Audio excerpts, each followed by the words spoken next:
Okay, I'm going to take a look at a hip sequence. I'm just going to call it the Karate Kid hip sequence, and it's a great way just to sort of prep the hip and improve your squat mobility.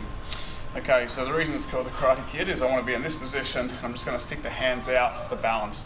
Keeping the chest up, I want to make sure that I'm obviously not flexing as I'm going through these motions. So trying to stay nice and tall. It's going to challenge the ankle that you're standing on just a little bit. So arms out will help with the balance. This toe's lightly touching the ground. Now without using momentum, I'm going to slowly start to pull this knee up as high as I possibly can to the chest, and then I'm going to slowly start to take it back down again. Okay, we'll lift it up high as I can, pulling, keeping the chest up, slowly back down again. Okay, so I'll typically do 5 or 6 reps in this position, and on the last rep, as I pick it back up, I'm going to hold this, pulling active 10 seconds in this top position. Okay, and then we'll return back down.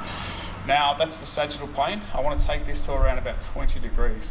So I'm going to set the foot around about 20 degrees, holding this position again, keeping balanced, lifting up high as you possibly can, slowly controlling back down, no momentum, toe touches the ground, again lifting up as high as we possibly can, slowly back down, toe touches the ground. Again 5 to 6 repetitions, and again 10-second hold in that position.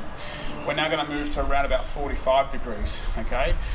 I failed to mention, remember to keep this leg straight. We don't see this knee bend, and we don't want to see the hip sort of lift. So we're trying to keep everything level, just the leg is moving. So now at 45 degrees, same position, toe on the ground, squeeze the glute. Can we try to lift up? How high can you go? Slowly back down, toe touches the ground. Again, how high can we go? Lifting up, keeping this glute tight, back down again.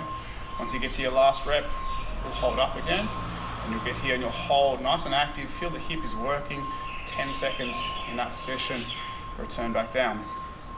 The last one we're going to do is we're going to try to go directly to the side. So depending on your hip mobility, how much you're going to be able to open this up. So same position again, glute is nice and tight. We're going to try to lift from this position here, up, slowly back down, touch the ground. Again, squeeze up, high as you can, slowly back down. Again, on the last repetition, when you come back up, lift, find the balance point, try and hold again for 10 seconds. Once I've done that, we're now just going to do some circles. So again, on the same leg, foot's in front, we're going to lift up in the front. How high can I lift it up? Then I'm going to start to take it to the side as far as I can, and then I'm going to bring it back down, touching softly in the ground.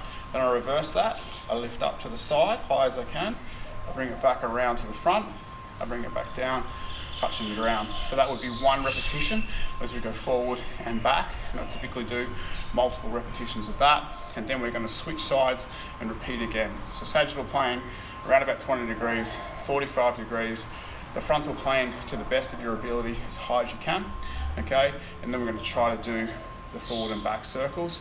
This will really get the hip flexors working, and really start to get the hips working. It's one of those things we think about in the bottom of that squat, okay? We're trying to pull the knees up and feel that the hamstrings are working as we squat down. So great mobility for your squats.